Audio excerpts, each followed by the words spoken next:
ئەم کاتتان باش. چاوپێکەوتنی ئەم جارەمان لەگەڵ پێشمەرگەیەکی دێرین و کەسایەتیەکی دیاری ناوچەی سەرگەڵوە. ئەو لە ساڵی 1976ەوە پەیوەندی بە ڕێخستنەکانی یەکێتی نیشتیمانی کوردستانەوە کردووە و لە ساڵی 1970 وەکو پێشمەرگە خەباتی دەست پێ کردووە.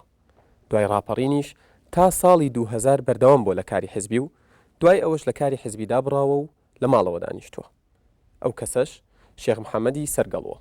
کاک شێخ بەخێر بێت. زۆر سپاسدانەکەم. کاک شێخ دەمەوێت لەوێەوە دەست پێ بکەم. شێخ محەممەد سەرگەڵووی کێ؟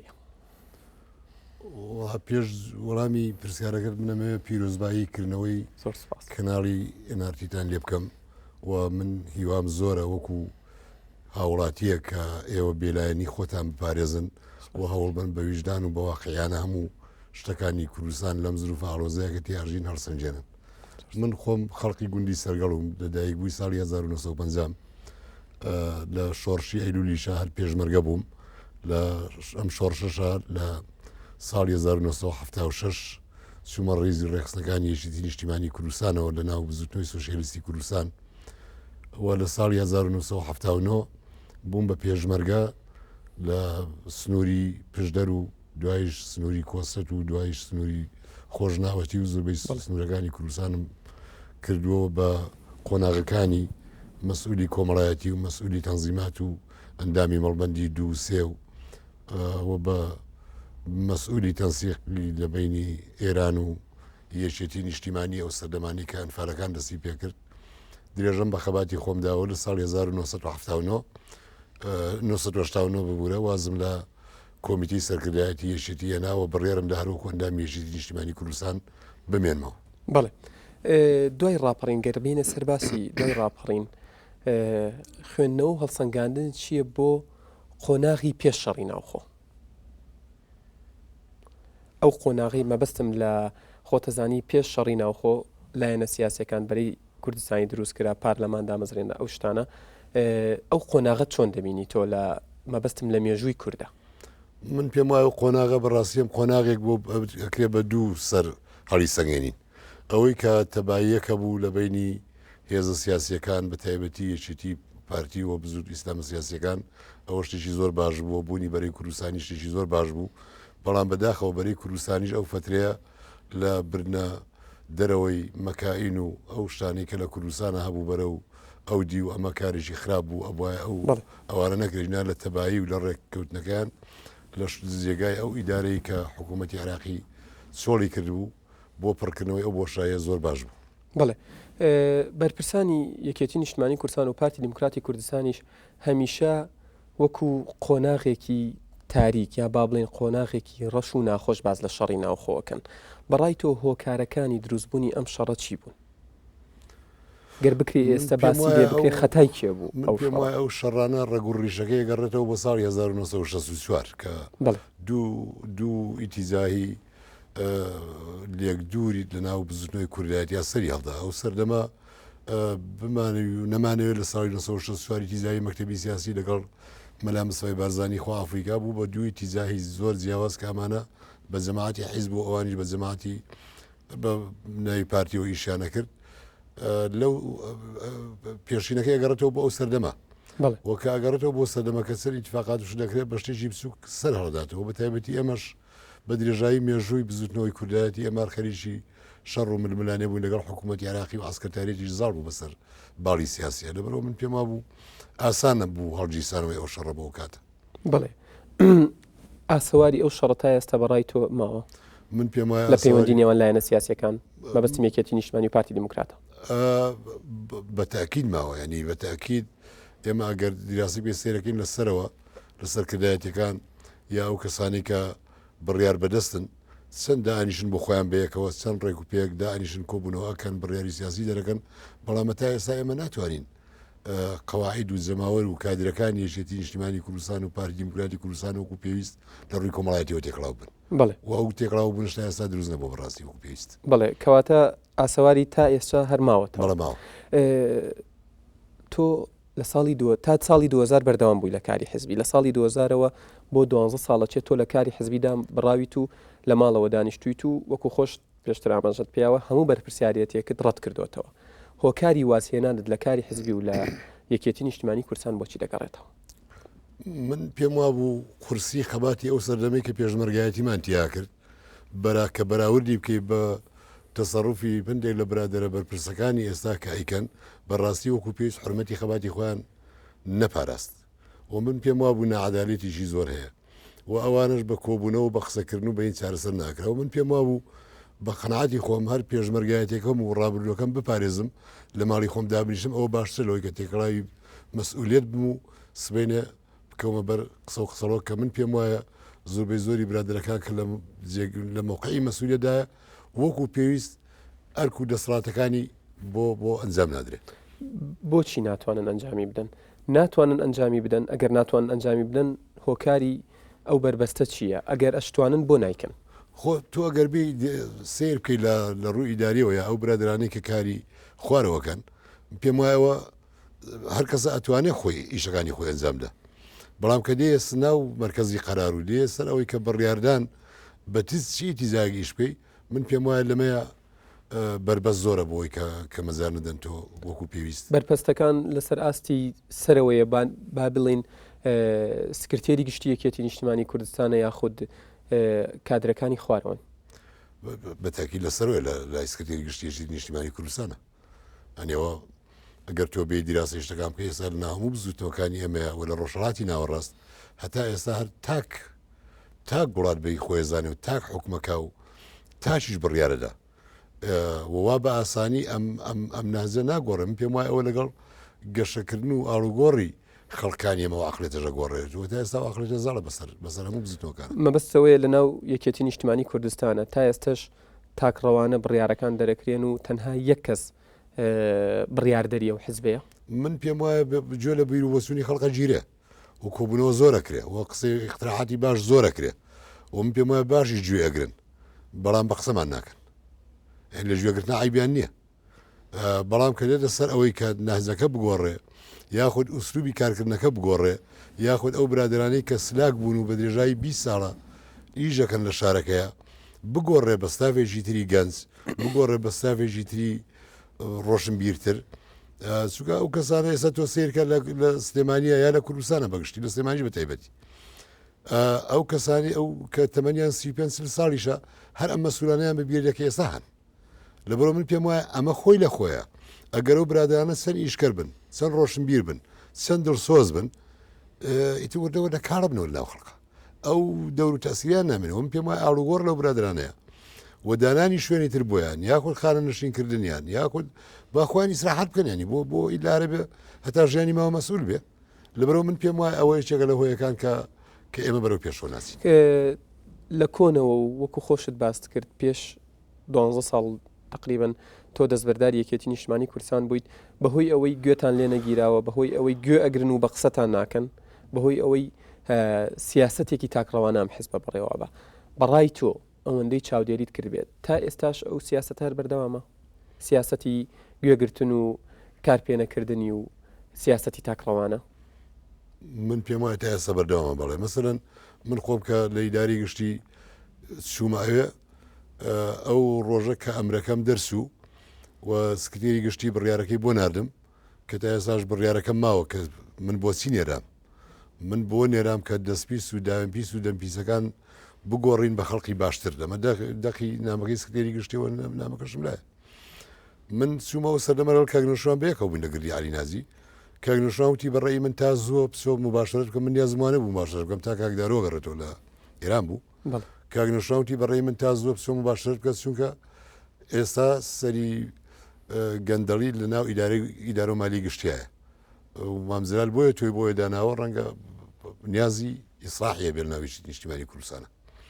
بەڵام من کە چووم لەبەر زۆر هۆ بەڕاستی کە نامەوێت زۆر هینکەم لەبەر زۆر نەمتوانی کە وەکو پێویست دەوری خۆمی تابین بۆچی ئەو ئەگەر بکرێت بەشێک لەو هۆیانە ئاماژەی پێبیت کە نەتوانیوە تۆ بۆ بنبڕکردنی گەندەڵی و نەهێشتنی دزی و بڵێن نەعەدالەتی نێدراوی بۆیە بۆ نەتوانی من بووم بە مەسئولی بەشی تیجارەت و مقاولاتەکان و ئەو مترەکاتانی کە کێشێتی هەیەی ناوی داری گشتیە زۆر عقد و اتفاقات دەکراوە سەر من ئاگام نەبوو کاتێک پیانەوتمیان بووەوە ئیتفاقمان لەگەڵ فلان شوێن کردو ئیتفاق لەگەڵ فلان شوێن کراوە و من هەستم کرد کە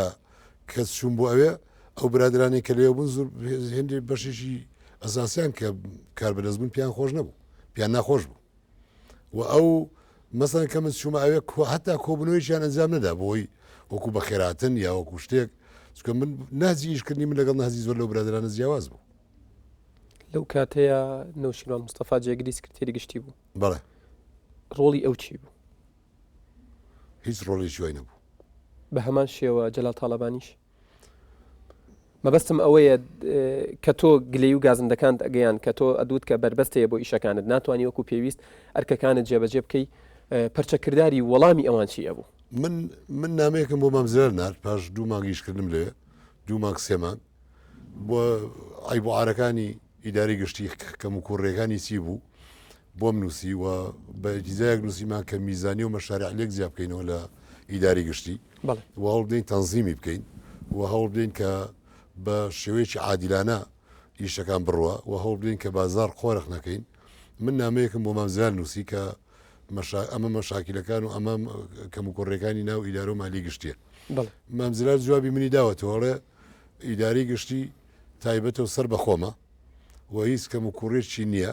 شێخبایی زوو لیژنەکەشی مانگانە تەفتیشەکەن و راپۆرتمان بۆ نووسن و ئەگەر پێی ناڕازی تا بدوازمە شوێنش دیکە منیش کەواتە ڕۆڵی تۆ لەوێت تەنها ڕۆڵێکی بەس ناو بوو بەس ناوبوو ناوڕۆک نەبوو بۆیە من بڕیارمدا کە دانیشتم باشتر لەوەی کێسایە مەسەرەن ئەگەر من لە ئیداری گشتیا بمامایە و ئەم دانیشتن و ئەم داوەت و ئەم گەشت و گوزاری کە لە سەرگەڵەوە ئەکرێ بمکردا ئەیانگودەوە خوێنی شەیدانی ئەو ڕەنگە مالیەشی نیشتیمانی یا مالی حکوومەت بێت بەستە کە زواناڵێ بەڵام دوای ئەوە من کە لە پێش لێدانی عێراق هەر بەنامەی مامزرار کرام بە نوێنەری یەشێتی نیشتیمانی کوردستان لەگەڵ ئەمریکیەکان بۆ فتەیەکی زۆر ئەسوین لە منطقەی لەیلان و خاڵەبازیانی هۆناوانە بۆ ڕەزی شوێنەکان بۆ قەسبکردنی مرکز گرینکانی عێراق کاک شێخ محەممەد واسهێنانی تۆ لە بەرپرسیارەتی و لە یەکێتی نیشتیمانی کوردستان ڕاکردن بوو لە بەرپرسیارەتی گەر بتوانین بەو شێوەیە ناوی بەرین یاخود بێهیواییت بوو لەوەی کە ئەم حیزبە چاکسازی تێدا ناکرێت بواری چاکسازی تیادا نەماوە من تا ئێستاش قەناعەتم وایە کە هەتا ئێستا ئەمە لە ماوە کە چاکسازی تیا بکرێت بەڵام بەڕاستی نەمەویست ببم بە بەشێک لەو کەم و کوڕی و ئەو مەشاکیلانێک کە ناویشتی هەیە بۆیە بڕیارمدا کە من لە ماڵی خۆمدا بریشم و پێم وابوو بەوە کە دانیش نیشتوم ئەوە نەبوو بڕینەمە لە خزمەتکردنی خەڵەوەستابین مەسەن وەرە سنووری ناوچەکە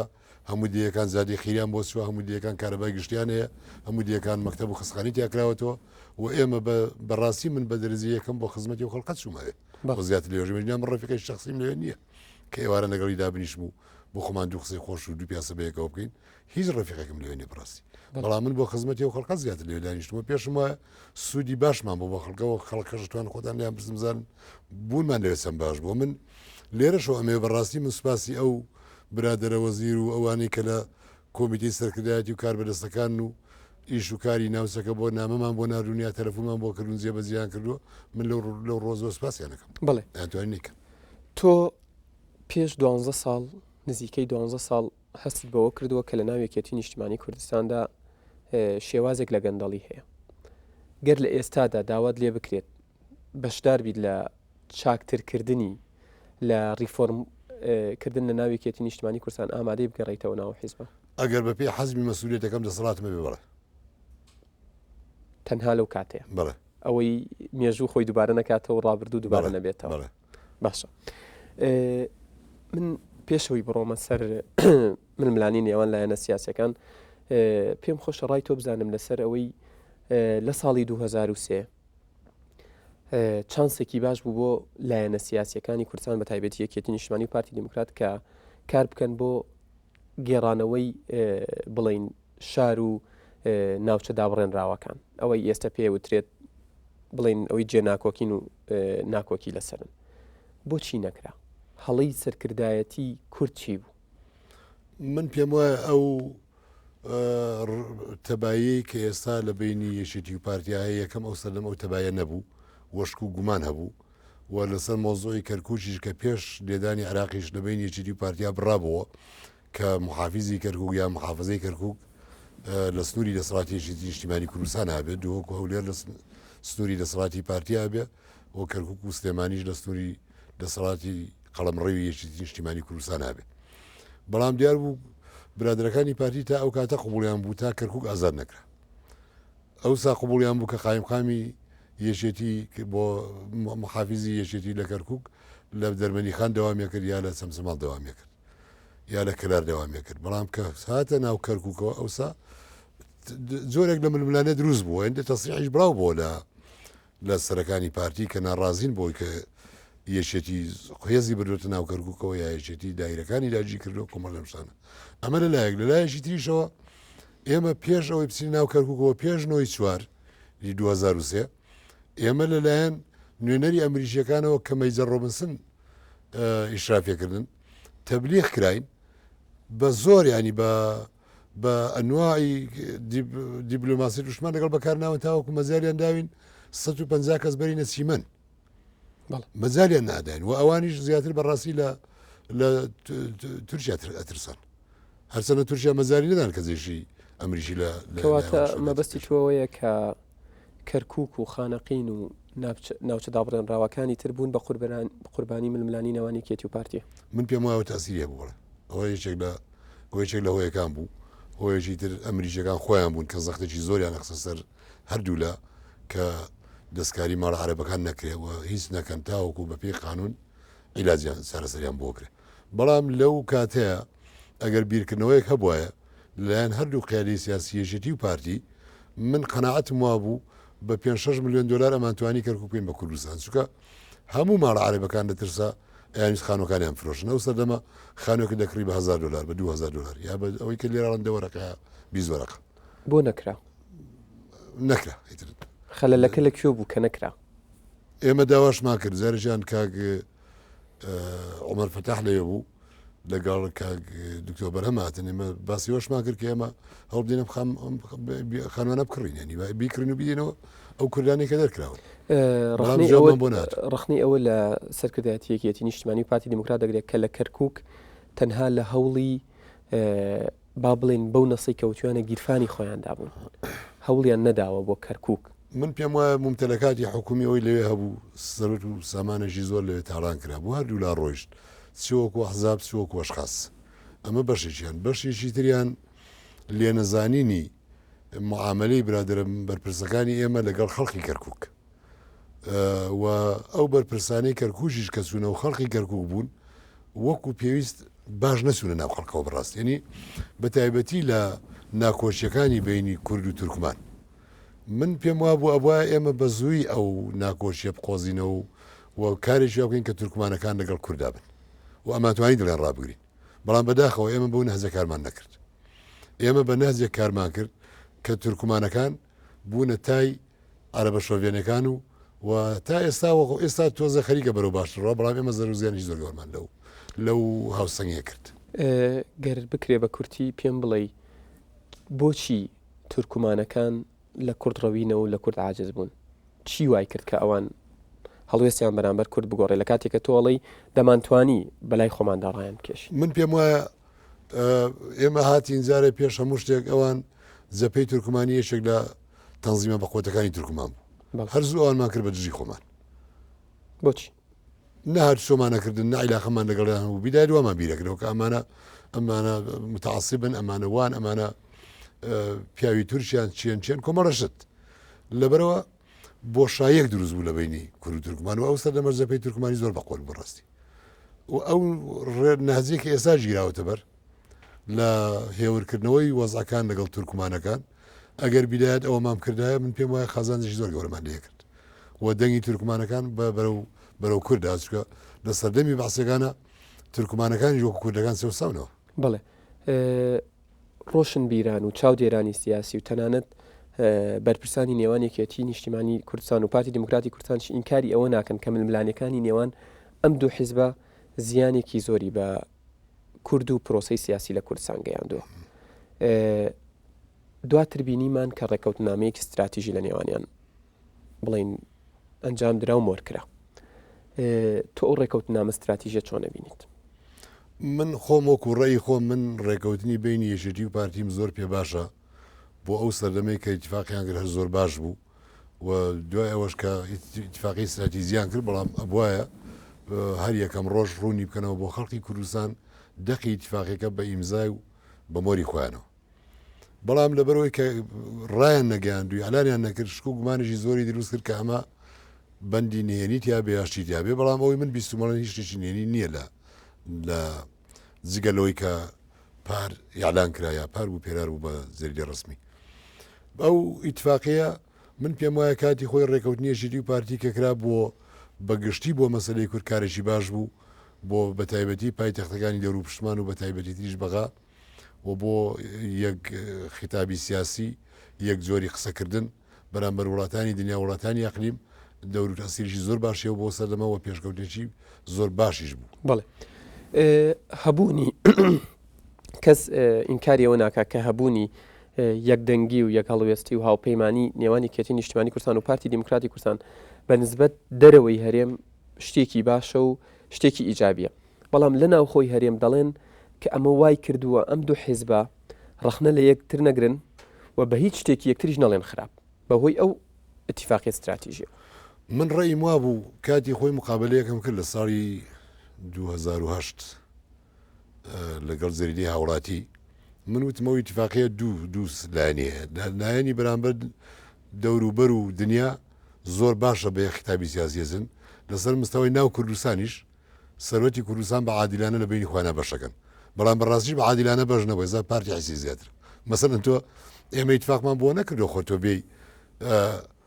پارتی هەرچی گر نتوانانی ڕخنی لێ بگری و یەشێریش هەرچی کردی پارتی نتوانێت ڕخنی لێ بگرێت من پێم وایە دوێنێری زۆر خراپ و خەتەریشە لەبەرەوە من پێم وایە ڕاستە تۆ لەگەڵ حیزبێکی اتفاقەکەی بەڵام اتفاق نەگاتە ئەو ڕادەیە کە باش و خراپی بە باش بزانانی حیزبەکەی بەرامبرت ئەویش باش و خراپی تۆ هەر بە باش بزانێت لەبەرەوە من پێم وایە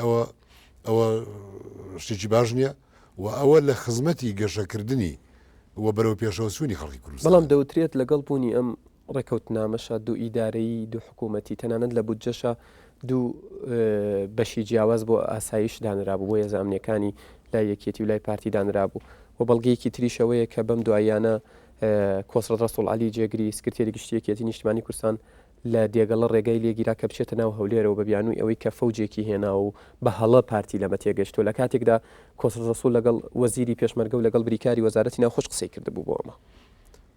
من تەفسیری ئەوەی کا کۆسە تا ئێستا نەبینیوە